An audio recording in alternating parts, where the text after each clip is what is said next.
여의도 정치권의 안개가 뿌였습니다. 이재명 더불어민주당 대표 체포동의안 가결 파장이 여러모로 무척 큰데요. 정치권 판세를 잘 읽어내는 정치인 이준석 전 국민의힘 대표 모셨습니다. 어서 오세요. 안녕하세요. 3개월짜리 이준석입니다.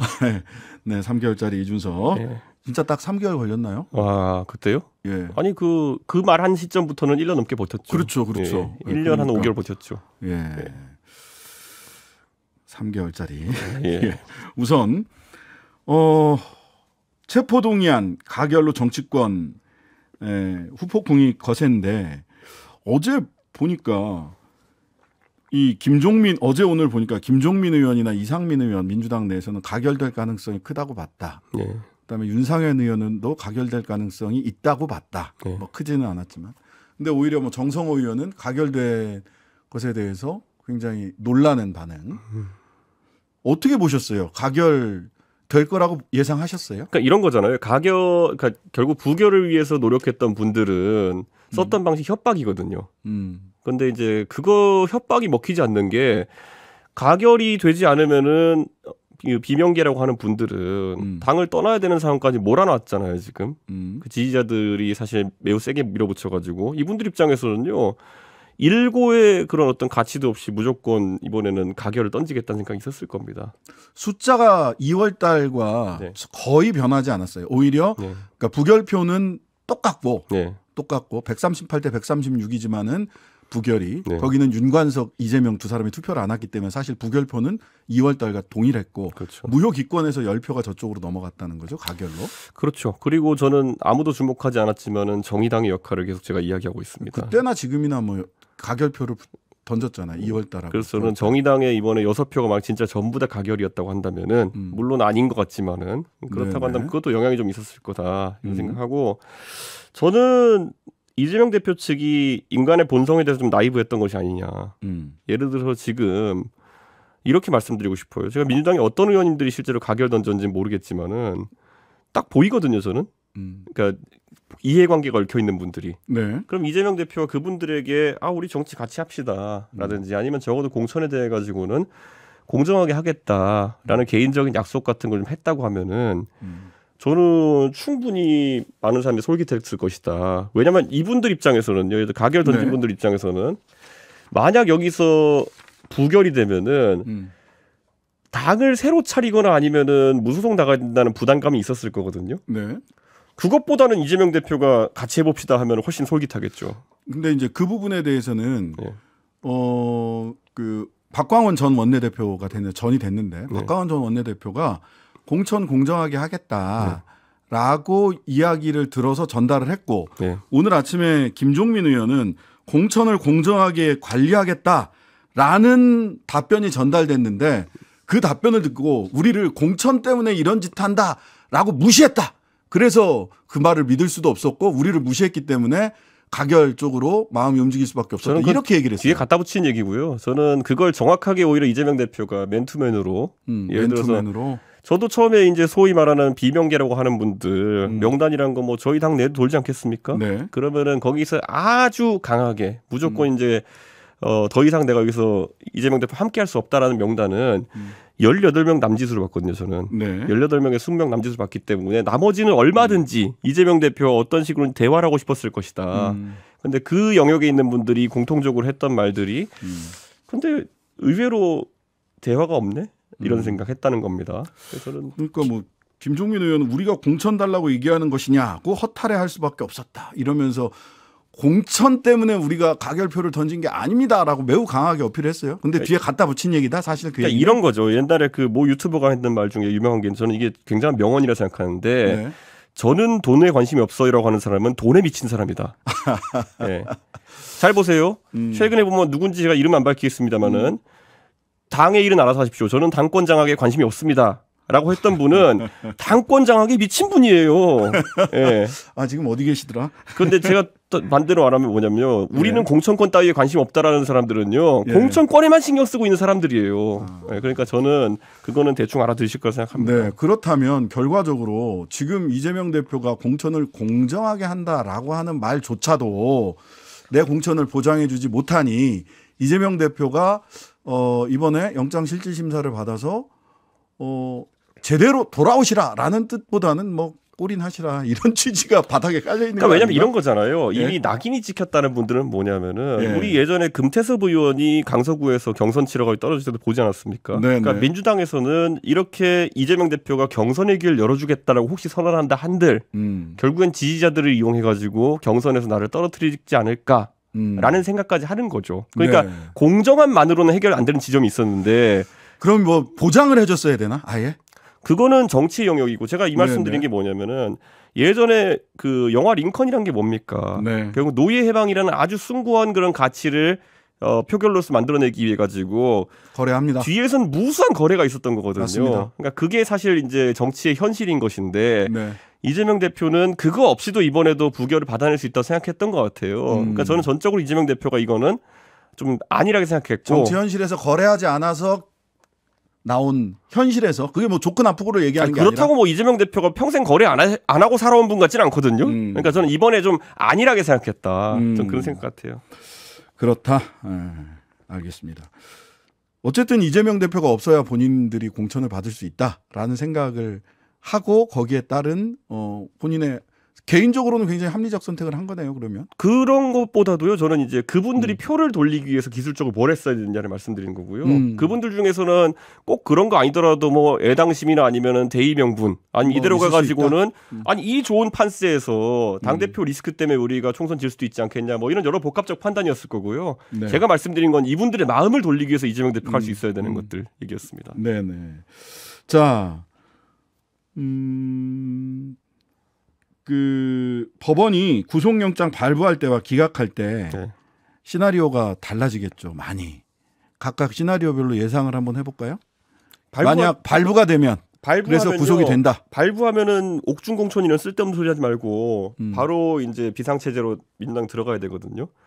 옥중 공천 얘기하는 분들이 있는데 제가 지방선거 공천 해봤잖아요. 근데 기술적 공천이라는 게 도장 찍는 게 다가 아닙니다.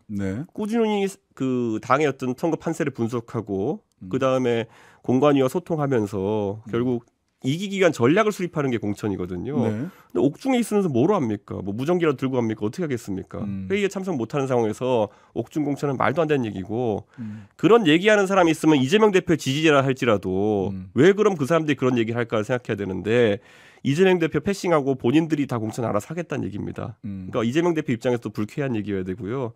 옥중 공천은 꿈도 꾸면 안 되고 저는 오히려 이번에 안타까웠던 게 이재명 대표가 먼저 이 표결 처리하기 전에 그 대표직을 던지겠다 했으면 어땠을까 이런 생각이 들어요. 그리고 지금도 저는 무슨 생각이냐면 지금 이재명 대표가 대표직을 던지는 것도 방법일 수 있어요. 영장심사 앞두고 왜냐하면은 이렇게 생각해 보세요. 만약에 이번에 이재명 대표가 던지고 가가지고 영장심사에서 기각이 돼요. 그럼 비상대책위원장 누굴까요? 이재명입니다. 다시 돌아온다? 비대위원장으로? 이게 제가 계속 무슨 그 화투 용어로 요즘 비유하고 다니는데 자기가 싸고 자기가 먹는 시나리오가 가능합니다. 그러면 보통 어떻게 되나요? 실제 게임에서는 2배입니다. 한 장씩 받죠. 한 장씩 받죠. 제가 여기서 이거 말씀드릴게. 김종인 이준석 체제에서 김종인 비상대책위원장이 이준석 대표보다 일하기 쉬웠던 이유는 뭐냐면요. 비상대책위원장은 정말 비상대권입니다. 저는 제가 당원들이 선출해준 최고위원인 조수진, 김재원, 배현진 등과 그 합을 맞춰가서 일하는 게 힘들었겠지만은 김종인 비대위원장은 비대위원을 자기가 임명했어요. 그랬죠. 그러니까 훨씬 센 대권입니다. 그게 비상대권이기 때문에. 그래서 저는 그게 중요하다 봤고 아까 기각 시나리오 같은 경우에는요.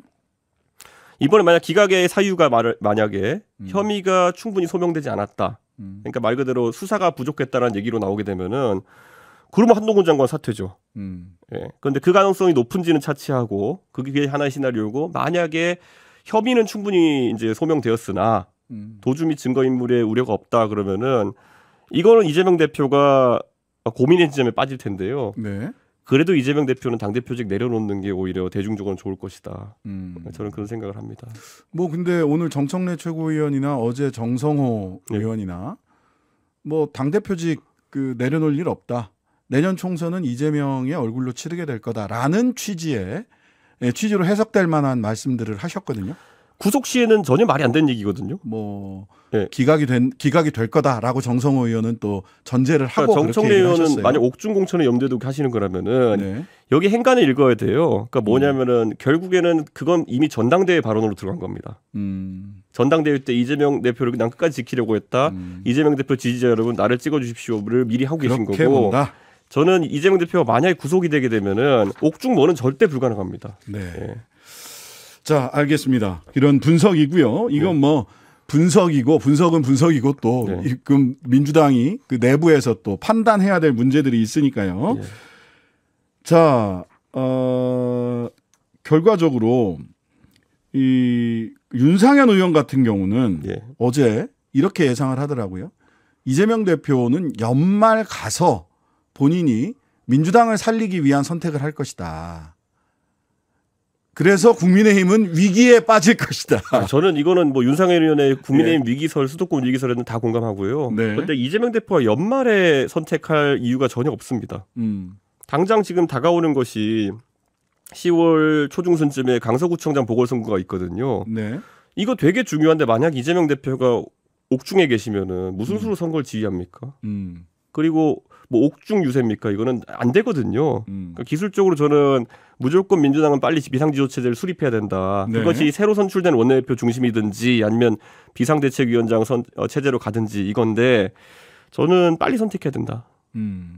자, 강서구청장 선거 이야기를 얘기 나왔으니까 그냥 바로 해보죠. 강서구청장 선거가 지금 총선 전초전 내지는 총선에서 서울 수도권의 내년의 양상을 가늠해 볼 수 있는 하나의 가늠자가 될 수 있다. 바로미터가 될 수 있다. 이런 분석들이 많아요. 네. 저는 여기에 대해 가지고 벌써부터 밑밥을 깔면서 일부 저희 당내 인사들이 5% 이내로 지면은 한 자릿수도 나왔어. 한 자릿수. 사실상 이긴 거다 같은 말도 안 되는 정신승리 화법들을 하고 있는데 저는 이런 겁니다. 원래 한 10% 정도 차이 나게 이렇게 강서구에서 졌다는 것은 강서구의 10% 정도 차이면은 서대문도 한 10% 차이 난다는 겁니다. 유사한 투표 형태를 보였던 곳 인구. 그렇죠. 예전에 과거에. 오세훈 시장 선거 때 보면은 강서구가 53.95% 득표, 서대문이 53.95% 득표였습니다. 그러니까 거의 동일하고요. 그때 노원은 54.4거든요. 그러니까 거의 다 비슷하게 빨간불 들어온다는 얘기거든요. 그리고 강남 같은 경우에는 만약 강서에서 15% 20% 차이 나잖아요. 그럼 강남이 똔똔이란 얘기입니다. 그러니까 그렇게 서울은요. 왜냐하면 단일 이슈 선거거든요. 그렇죠. 그러니까 여긴 갑자기 뭐 강서구에만 고속도로를 까겠습니다. 이런 게 안 되거든요. 그러니까 지방선거랑 좀 다릅니다. 서울은 대충 그 인구 구조와 연령 구조와 이런 걸 보면은 강서구 선거를 가지고 강동구 선거를 예측할 수도 있어요. 완전 반대편이지만은. 그러니까 저는 이거는 지금 만약에 강서에서 한 15% 차이 난다. 그러면 서울 거의 지난 선거보다 안 좋다는 얘기거든요. 지난 21대 총선보다. 그러면 지도부가 이 상태로 간다는 건 말이 안 되죠. 근데 이제 윤희석 대변인은 엊그제 이거 뭐 그냥 지방선거 기초단체장 선거인데 이 결과에 따라서 지도부가 진퇴를 논하는 것은 말도 안 된다라고 그냥 한 방에 쳐버리더라고요. 지금까지 국민의힘의 그러니까 보수정당 역사상 보궐선거를 지고 나가지고 지도부가 살아있은 적이 없었거든요. 이건 하나뿐이잖아요. 윤희석 의원은. 윤희석 대변인 얘기는 그래요. 하나다.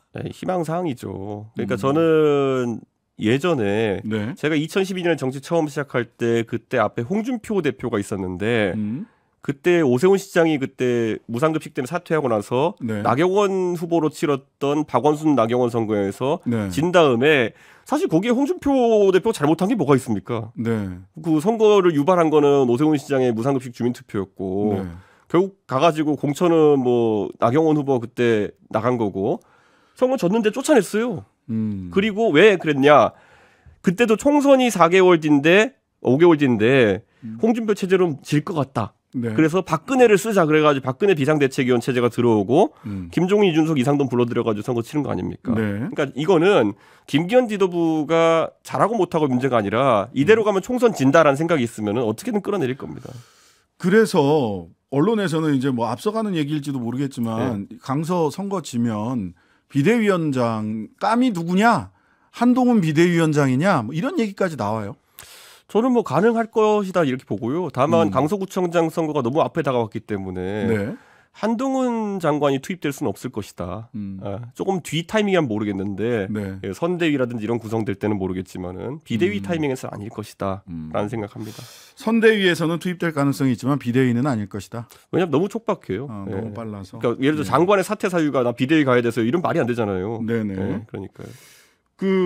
지금 윤석열 대통령과 한동훈 법무부 장관은 지금 그러면 이 언론에서는 소위 이재명 대표의 체포동의안 가결로 강서구청장 선거에도 영향이 미쳐지는 게 아니냐 이런 얘기를 하거든요. 영향이 있을까요? 있을 수는 있겠죠. 예. 그런데 이게 어느 정도 폭일 것이냐에 대해서는 지금 윤석열 정부는 아마 이번 주 말에 조사되는 그런 여론조사들을 아주 주의 깊게 살피고 있을 겁니다. 당장 리얼미터 같이 일간 조사를 하는 곳들은 네네. 월요일에 이제 데이터가 발표될 것이고 목금해서 이제 데이터가 나올 거거든요. 이재명 대표에 대한 부분도. 네. 그게 어느 정도 효과가 있냐에 따라 가지고 좀 강서구 이제 총선 보궐선거 판세를 좀 점검할 수 있겠죠. 근데 대통령이 아까 이제 예. 윤석열 대통령이 김기현 대표를 정말 많은 사람들이 적극적으로 지지를 했기 때문에 김기현 대표가 된 거다라고 생각을 하잖아요. 근데 그렇게 일구월심으로 만든 대표가 강서구청장 보궐선거에서 지면 사실 윤 대통령이 다시 재신임할 가능성도 있는 거 아닙니까? 한번 믿고 쓰는 사람은 끝까지 밀어붙이는 스타일이시던데 윤석열 대통령은. 이렇게 보시면 될 것 같아요. 네. 선거를 이기는 것이 윤석열 대통령한테는 매우 중요합니다. 네. 왜냐하면 본인이 하고 싶은 일 다 했잖아요. 당도 본인이 하고 싶은 일 다 하고 네. 국정도 아젠다도 본인이 앞장서가지고 홍범도 장군 논란을 일으키고 이런 거 다 본인이 설계한 선거잖아요. 네. 근데 이거 지면은요 보수에게 부정당합니다. 그러면은. 보수 세력에게 아니 하고 싶은 대로 다 하게 해줬잖아. 그런데 왜 선거를 져 이렇게 되는 거거든요. 네네. 그래서 어떻게든 이겨야 되는데 견적을 딱 내볼 거 아니에요. 네. 김기현 대표가 지난 한 몇 개월 동안 참 무색무취하게 당을 운영해 오셨는데 네. 갑자기 깨달음을 얻어가지고 갑자기 다른 리더십 보여줄 가능성이 없잖아요. 네. 그러면 지금 선거에 돌파구가 없는 상황 속에서 어떻게 갈 수 있겠습니까? 그러면 만약 김기현 대표를 비대위나 뭐 이렇게 바꾼다라고 한다면 보다 본인의 색깔을 더 분명히 한 사람으로 비대위원장을 밀어붙일 가능성도 있겠네요. 윤석열 싱크로율이 높은 사람. 그게 이제 정상적인 상황에서 판단은 아닌데 예. 왠지 할 것 같아요. 왠지 그렇게 할 것 같아요. 지금 봤을 때 아니, 저도 지금 그런 느낌이 제가 들어서 이 말씀 왜 드리냐면 거예요. 아까 제가 박근혜 비대위 말씀드린 게 예. 그때 홍준표 대표를 쫓아내고 박근혜 대통령 비대위로 그다음 박근혜 전 대표를 비대위로 세우자고 했던 거는 네. MB 정부 시절에 MB 정부가 그래도 일정 지점에 각을 세우고 어쩌면 정권 재창출을 하면서도 새로운 느낌을 줄 수 있는 사람이 박근혜다 그래서 했던 거거든요. 네. 지금 윤석열 정부가 인기가 안 좋은 상황 속에서 네. 동질성을 강화시킨다는 건 사실 총선 전략을 만든 건 아니거든요. 네네. 근데 지금 전략상 맞지 않는 걸 너무 많이 하니까 요즘 여의도에서 정치 평론가들이 하는 얘기가 보수 유튜버들보다 예측 가능성이 떨어지고 있어요 지금. 아 그래요? 보수 유튜버들이 더 많이 알아요? 그러니까 지금 보십시오, 뭐 박성민 컨설턴트니 아니면 뭐 이런 분들 얼마나 네. 정치권에서 상급 컨설턴트입니까? 네. 이분들이 상식에 따라 가지고 얘기하면요, 네. 그거대로 잘 안 돼요.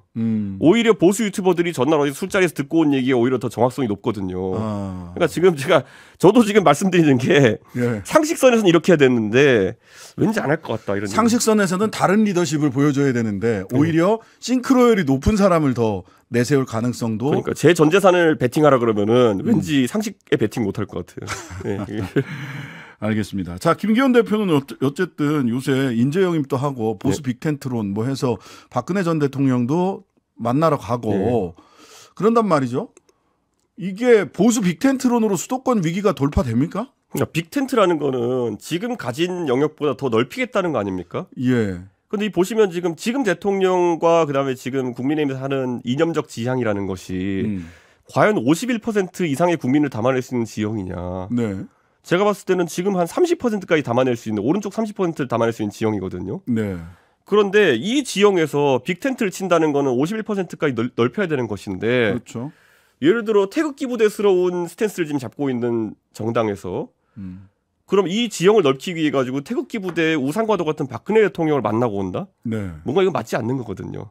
예. 그리고 지금 뭐 영입한다는 분들이 뭐 보수 유튜버 이런 분들인데. 네네. 그분은 위험하지 않나 하는 생각이 드는데 그 뭐 이재명 대표한테 디톡스하냐, 제명아, 그게 무슨 단식이야? 저한테도 뭐 이런 거 이상한 거 많이 하셨던 그랬더라고요. 분이거든요. 저도 그러니까, 봤어요. 찾아봤어. 무슨 말씀하시는 분인가. 그러니까 이런 거예요. 저는 오른쪽으로 얼마나 더 몰려가야지만이 이게 이분들의 짠맛을 만족시킬 수 있을까. 근데 또 조정훈 시대전환 대표를 영입, 뭐 동행 약속식 뭐 이런 거 했더라고요. 이거는 또 일관된 행보는 맞나 하는 생각이 들기도 하던데. 제가 원래 저는 정치하면서요. 네. 착한 사람, 나쁜 사람 정치인 다 만나봤지만은 제가 네. 제일 싫어하는 사람은 이상한 사람이거든요. 예. 저는 왼쪽과도 대화하고 오른쪽과도 대화합니다. 네. 근데 제가 가장 대화가 안 되는 사람들이 뭐냐면은 극중주의하는 사람 이런 사람. 아니면 왼쪽 갔다 오른쪽 갔다 이런 사람들. 극중주의. 네, 제가 분당에 계신 분 지금.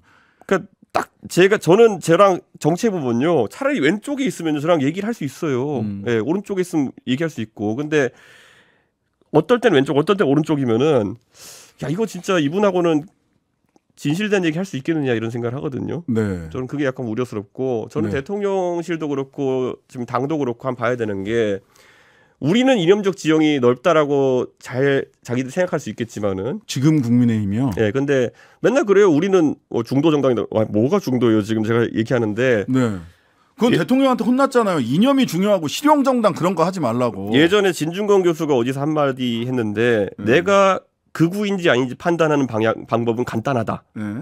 저는 이거 되게 와닿았어요. 네. 내가 극우인지 아닌지 판단할 수 있는 방법 간단한 게 뭐냐면요. 나보다 오른쪽에 사람이 없으면 내가 극우라는 거예요. 네. 지금 대통령 오른쪽에 몇 명이나 있는지. 나보다 오른쪽에 사람이 없으면 내가 극우라는 거거든요. 네. 그러니까 저는 지금 예전엔 정당 스펙트럼을 보면은 우리가 이제 보수 정당이 그래도 중도 보수적 성향을 띠고 있고 그럼 우리 오른쪽에 우리공화당 같은 당들이 보이잖아요. 네. 요즘은 우리공화당이 안 보여요. 네. 왜냐하면 우리공화당도 안 했던 주장들을 요즘 이제 당에서 하고 있기 때문에. 네네. 그러니까 이거 이렇게 딱 보시면 됩니다. 진짜 오른쪽에 아무도 안 보이면은 극우가 됐다는 겁니다. 지금 우리공화당이 국민의힘 오른쪽에 잘 보이지 않는 상황이다. 네. 이렇게 하면 총선 이길 수 있습니까? 국민의힘 입장에서? 저는 그래도 이길 방법을 항상 찾고 있는 사람인데 예. 이게 이런 게 있어요. 그 데드라인 아닙니까 보면은 예. 지구 종말의 데드라인까지 얼마 남았습니다. 이런 거 시계 나오는 거 있잖아요. 네, 째깍째깍 가죠. 네, 아마겟돈까지 얼마 남았습니까? 그런데 보통 선거를 총선을 한 100일에서 120일 앞두고까지는 전환이 이루어져야지 그래도 뭔가 방법이 생기거든요. 네. 근데 지금은 그게 아마 12월, 11월 정도가 이제 타이밍이 될 텐데 네. 왠지 희망이 보이지 않는다라는 얘기를 드리는 게 이번에 이재명 대표가 혹시라도 구속되면은 또 여기에 또 희망 고문하면서 한 달, 두 달 갈 것 같아요. 오, 네네네. 예. 이재명 구속됐으니까 우리가 잘 될 거야 이런 거. 네.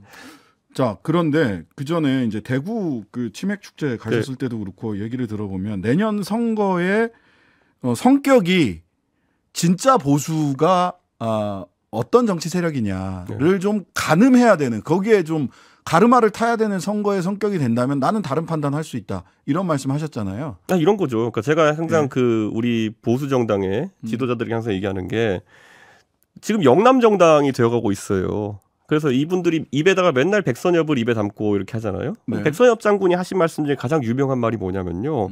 칠곡의 다부동 전투에서 그 낙동강 전선을 지키기 위해서 마지막으로 부하들 독려하기 위해서 했던 말이 권총 하나 들고 내가 앞장서겠다. 내가 물러나면 나를 쏴라. 라고 하면서 돌격하는 거거든요. 근데 맨날 이분들은 백선엽 장군 얘기하면서 그 말을 실천하지 않으려고 그래요.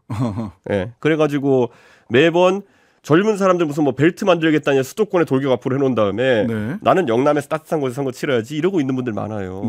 저는 이거에 대한 발상 전환이 이루어지지 않으면은 거기대로 사람들이 놀아나주지 않을 거다 이제. 아니 아까 그 말씀은 해석에 따라서는 이게 극우로 국민의힘이 극우로 이렇게 가버린다면 진정한 보수 정당을 또는 진정한 보수 정치 세력을 새롭게 만들어 보겠다라고 조금 앞서 나간 해석을 할 수도 있을 것 같아서요. 신나게 정의당 해보신 분이 왜 그런 소리예요? 아니 그게 무슨 상관입니까? 아니 근데 이제 저는 이런 생각해요. 어느 정도 저희는 세속 정당에서 정치를 하려고 하는 사람들이고 그러다 보니까 오히려 현실적으로 보고 있는 게 원래 상식선에서는 이 정도 됐으면은 당이 방향 전환을 해야 됩니다. 네. 근데 방향 전환을 하지 않고 있기 때문에 전 데드라인이 한 12월 정도 된다 보는 것이고요. 그때 어떤 선택을 하는지. 지금 이철규 총장이 무슨 뭐 배 탈 사람 안 탈 사람 뭐 가르겠다 그런 소리 하는데 예. 먼저 난파선이라고 뛰어내려온 사람도 있을 겁니다. 거기서. 알겠습니다. 오늘 말씀 여기까지 듣겠습니다. 이준석 전 국민의힘 대표였습니다. 감사합니다. 네, 감사합니다. 하루 종일 기다려지는 진짜 시사. 평일 저녁 6시 5분 신장식의 뉴스 하이킥.